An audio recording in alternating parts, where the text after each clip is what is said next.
Some of the spirits of the underworld are quite playful.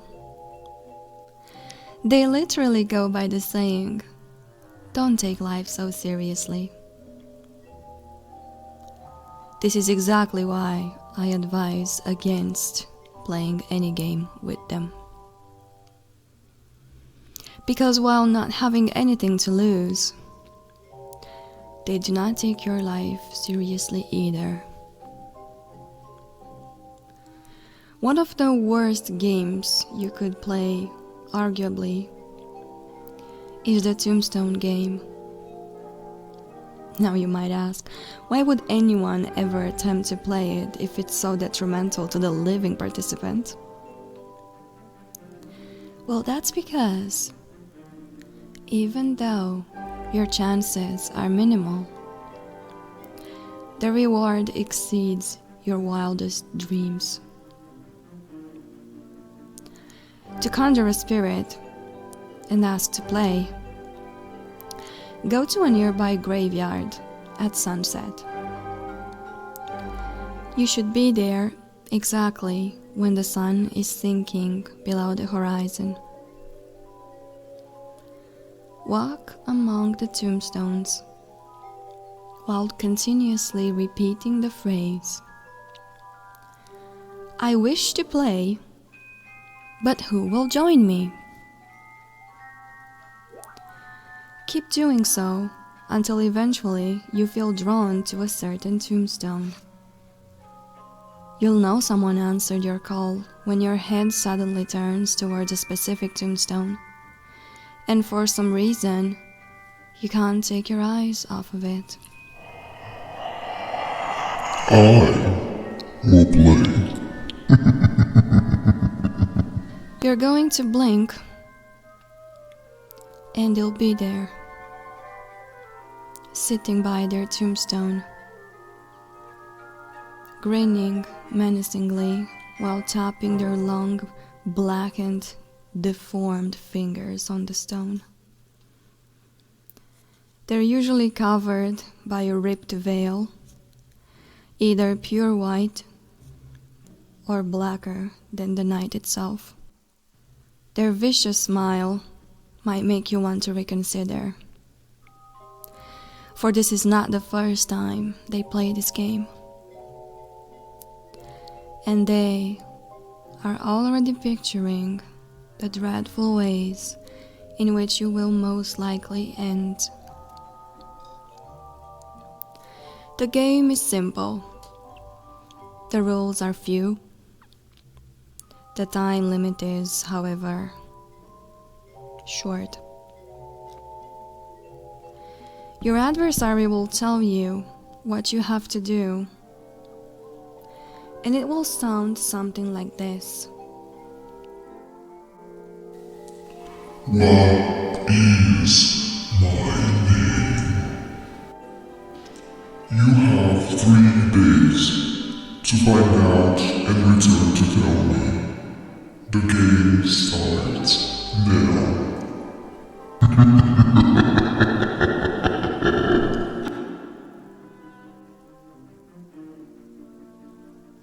Their name? That's easy. I'll just check the tombstone, you'll say to yourself. Did you really think it would be that easy? Go ahead, look. You'll find that there is absolutely nothing written on it. So, what do you do now? Some people try to find clues by digging up the grave, but more often than not, they're surprised to find that the tomb is empty. Not even a bone. Not even an item belonging to the deceased. Another frequently tried method is to scan for the names of those buried next to the empty grave. People then go search for living relatives in hope that they could provide information as to whose grave that is. In many cases, there are no living relatives to be found. And in the lucky event that there are, the answer commonly is something similar to, "I don't know."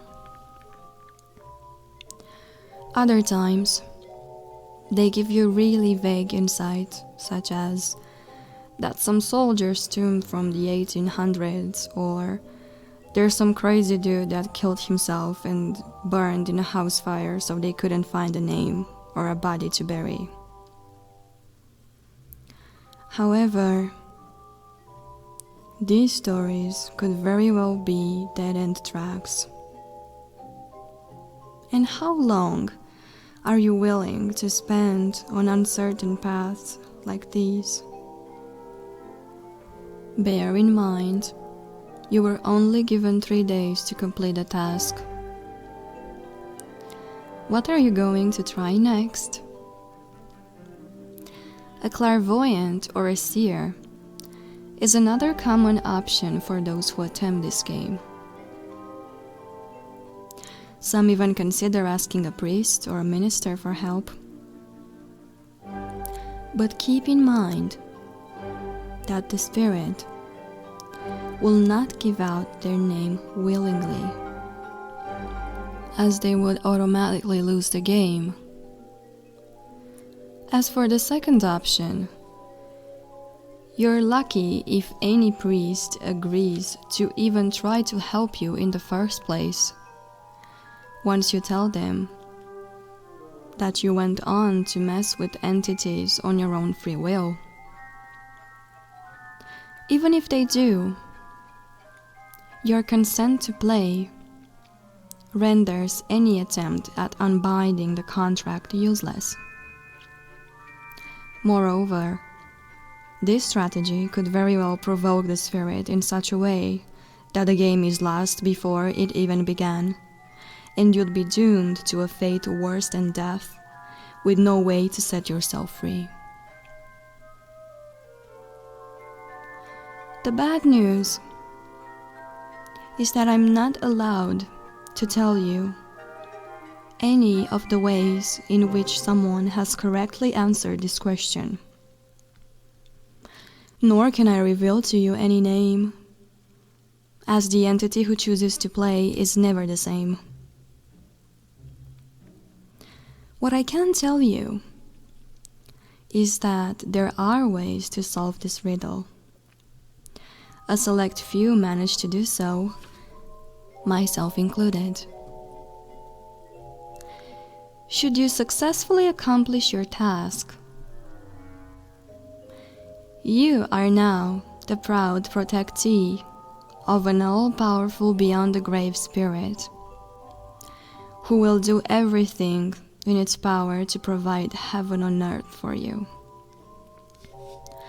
It will defend you against all evil cast your way, physical or metaphysical, be it in regards to illness, people, financial affairs, and even to some degree in matters of the heart. At this point, one could say they have a genie by their side. Two things, however, they cannot protect you from: passing away of old age, and what happens to you upon your passing. It is bound to you only as long as you own a physical body.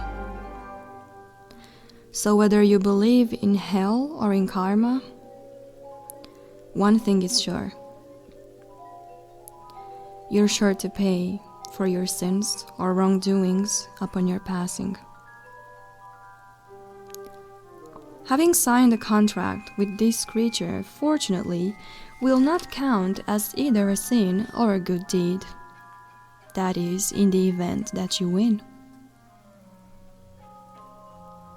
What happens in the event that you lose is completely dependent on the spirit's will. What I can tell you is that you won't enjoy it one bit, and that it usually translates into transcending flip side of the graveyard. It does not end with your death, though. It might never end. So proceed with caution and at your own risk. Another condition that I should probably mention is that you are forbidden from ever revealing the spirit's name or how you came to discover it. This culminates in termination of the contract and is assimilated with losing the game. As a result, the very same punishment is applied. You are also obligated to spread the word about the ritual itself and/or convince as many people as possible to try it. And one last thing. Do not ever forget their name.